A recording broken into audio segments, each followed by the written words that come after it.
సహోదరులారా, నేను మీకు ప్రకటించిన సువార్త ఏంటా సువార్త?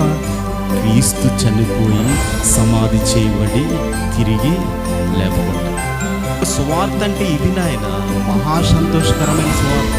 ప్రజలందరికీ, ఒక క్రైస్తవులకే కాదు, ప్రజలందరికీ, ఇదిగో ఒక సంఘంలో ఉన్న వ్యక్తికే కాదు, ప్రజలందరికీ కలగబో మహా సంతోషకరమైన సువార్త. ఏదో కాదు, ఇదిగో ప్రభు మరణించారు, సమాధి చేయబడ్డారు, తిరిగి లేపబడ్డారు.